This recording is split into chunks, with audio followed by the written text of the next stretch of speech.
yosh bolalarda ham, kattalarda ham qad qomatning buzilishi, ya'ni lardoz, kifoz, skolioz degan narsalar bor. Bu faqatgina xunuk ko'rinadi deb o'ylashadi, lekin aslida juda ko'p jiddiy kasalliklarni umr mobaynida keltirib chiqaradi. Videoni oxirigacha ko'ring, bularning hammasini aytib o'taman. Normada bo'yin qismida ozgina oldinga egiklik bo'lishi kerak, bo'yin va bel qismida. Ko'krak bilan dumg'aza qismida naborot orqaga ozgina egiklik bo'lishi kerak. Bu norma. Agar bu kam bo'lsa ham, ko'p bo'lsa ham kasallik yuzaga keladi. Misol uchun, juda ko'p telefon ko'rsa yo kompyuter o'ynasa, yo bo'lmasa odamning o'zida kasallik bo'lsa ham bukchayib qoladi. Bu vaziyatda kurak tomondagi muskullarning hammasi tortishadi, oldi tomoningizda esa hammasi qisqargan holatga keladi. Tasavvur qiling, bu joyda juda ko'p nerv tomirlari, ichki organlar, oshqozon, ichak, yurak, o'pka hammasi joylashgan. Siz hammasini mana shunaqa siqib olasiz. Buning natijasida o'sha joydagi nervlar doimiy siqilib yurishi, o'sha joydagi qon tomirlarda spazm bo'lishining natijasida o'pkada, yurakda bir kun, 2 kunda paydo bo'lmaydi bu. Bir necha yillar davomida asta-sekinlik bilan kasalliklar rivojlanadi. Juda ko'p kuzatyapmiz. Mana kelgan bemorlarning ko'pchiligida ayniqsa holka rivojlangan, holka bu doimiy bosh og'rig'iga sababchi bo'ladi. Aynan bo'yin umurtqasida lardoz, ya'ni oldinga egiklik kamayib ketgan, to'g'ri bo'lib qolganlar ko'p keladi. Ya'ni oldiga mana bunaqa qilib tashashning hisobiga bo'yin umurtqasi oldinga egilmasdan to'g'ri bo'lib mana bunaqa tushib qolgan. Buning natijasida nima bo'ladi? Orqa tomondagi butun mushaklar hammasi tortilib belga og'riq beradi birinchi o'rinda. Ikkinchisi doimiy bosh og'rig'i kuzatiladi. Eng xavflisi ensa qismidan bosh miyaga kirgan qon tomirlarda siqilish bo'ladi. Chunki manaqa turganingizni hisobiga mushaklar spazm bo'ladi, oldi tomon tortishadi va qon tomirlar qisilib qoladi. Bunaqa odamlarda quloqda shum, bosh aylanish, doimiy davleniya, yurak bilan muammolar doim kuzatiladi. Agar bel qismida yo ko'krak qismida umurtqa pog'onasida kifoz, lardozlar me'yoridan ortiq bo'lsa, bunaqa odamlarda ko'pincha disk churrasi, umurtqa siljishi, spondiloartroz, ya'ni umurtqalar orasidagi diskning yemirilishi kabi kasalliklar ko'p uchraydi. Endi tasavvur qiling, 10 yoshli bolangizda qad-qomat rivojlanishi buzilgan. Unda hozir kasallik yo'q, lekin yillar davomida bo'lish ehtimoli baland bo'ladi. Shuning uchun hozirdan uni to'g'rilash kerak.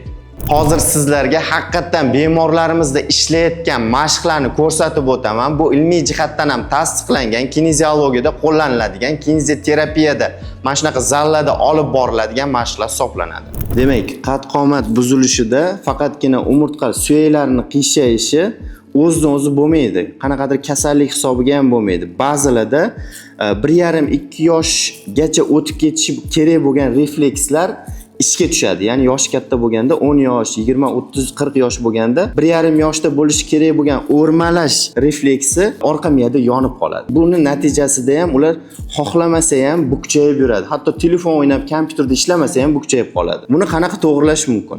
Buni test qilib o'zimda hozir ko'rsatib o'taman. O'ng oyog'imni bukaman va o'ng qo'limni oldinga cho'zib shu tomonga qarayman. Shu vaziyatda kineziolog chap oyoqni test qilib mushakni test qilganda kuch bo'lsa, demak bu refleks o'chgan. Agar shu vaziyatda oyoqni test qilganda kuch yo'qolib qolsa, demak bu refleks yongan. Buni oddiygina yo'qotish uchun aynan shu harakatni miyaga singdirish kerak bo'ladi. Bu vaziyatda 3-4 kun qilsangiz mashqni, skolioz bo'lsa agar sizda sirazi yo'qoladi. Skolioz degani umurtqaning yon tomonga siljib qolishi, ya'ni qiyshayib qolishi. O'sha narsa yo'qoladi. Buning uchun nima qilasiz? Mana o'ng oyoqni buklaymiz, chap qo'lni ko'taramiz va qo'limiz tomonga qaraymiz. Mana. Sizlarga ko'rinishi uchun bunisida ham qilib ko'rsataman. Chap oyoqni bukdim, o'ng qo'limni ko'tarib, o'sha o'ng qo'lim tomonga qarayman. Chap oyoqni bukyapman, o'ng qo'lni ko'tarib qarayman. Bu juda zo'r mashq, praktikadan o'tgan 3-4 kunda umurtqadagi skoliozlar ancha kamaygan shu mashqdan keyin. Faqat to'g'ri bajarish kerak. Kuniga 2 mahal, ertalab, kechqurun 1 oy davomida bajarishingiz kerak bo'ladi to'liq effektga erishish uchun. Hozirgi ko'rsatadigan testim bu. Sizda agar kifoz, giperlardoz, ya'ni oldinga, orqaga egiklik kuchli bo'lsa, bu test ham отрицательный bo'ladi. Ya'ni sizda misol uchun mana shu holatda turganingizda oyog'ingizni kineziolog test qilganda Agar tushib ketsa oyog'ingiz, demak bu refleks ham yonib qolgan. Buni ham o'chirish kerak bo'ladi.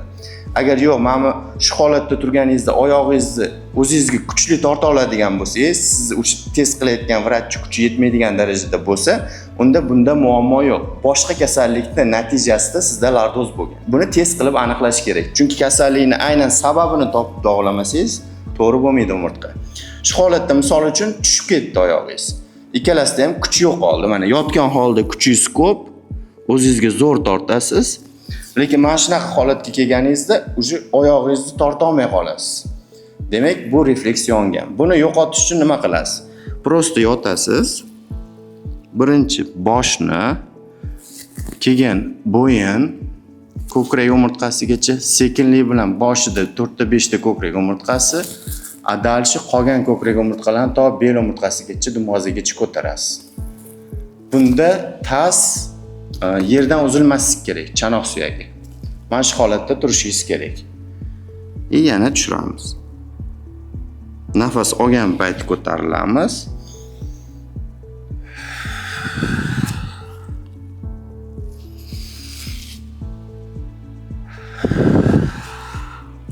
Bunda ketma-ketlikka e'tibor bering. Ya'ni men bunaqa turganda birdaniga ko'tarilib olish mumkin emas. Birinchi bosh, keyin bo'yin, keyin boshidagi ko'krak umurtqalari, keyin esa ko'krak umurtqasi to belgacha ko'tarilishi kerak.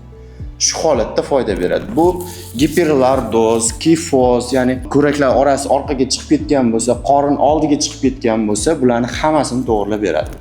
Mana shu ikkita mashq tajribada zo'r ishlayotgan mashqlar hisoblanadi. Demak, qad-qomatni buzilishi faqatgina o'sha telefonga qarab bukchayib yurishni hisobiga emas, u juda ko'p sabablarga ko'ra bo'lishi mumkin. Hozir ko'rsatib bergan mashqlarim o'sha 1,5-2 yoshgacha o'chib qolishi, ya'ni to'xtatilishi kerak bo'lgan reflekslar yonganda, ya'ni vzrosli bo'lganda ham, katta odamlarda ham o'sha reflekslar yonib qolganda o'z-o'zidan bukchayib qolishi mumkin. O'shalarni o'chirib beradi. Ya'ni har bir kasallikni, har bitta muammoni to'g'rilash uchun uni har taraflama o'rganib chiqish kerak. Faqatgina o'sha refleksni, faqatgina o'sha smartfonlarda ishlagani uchun, kompyuterda ishlagani uchun cho'zilib qolgan, tortishib qolgan mushaklarni bo'shashtirishni o'zi kam. Bu kasallikning hisobiga ham bo'lishi mumkin. Misol uchun, o'ng tomoningizda o't pufagi bor. Uni svyaskalari umurtqaga yopishgan. Agar o't pufagingizda tosh bo'lsa, yo yillar davomida og'rib yurgan bo'lsa, dimlanish bo'lsa, yo operatsiya qildirib oldirib tashlagan bo'lsangiz, o'sha svyaska doimiy tortishib turadi. Buning natijasida o'sha joydagi umurtqalar siljishi va yon tomonga umurtqani qiyshayishi skoliozga olib keladi. Agar sizda ham, bolalaringizda ham shunaqa kifoz, lordoz, giperlordoz yoki skolioz uchraydigan bo'lsa, mashqdan keyin ketmaydigan bo'lsa, demak, sababi boshqa narsa. To'liq davolanishni xohlasangiz, ekranda ko'rsatilgan raqamlar orqali men bilan bog'laning, konsultatsiya berib o'taman.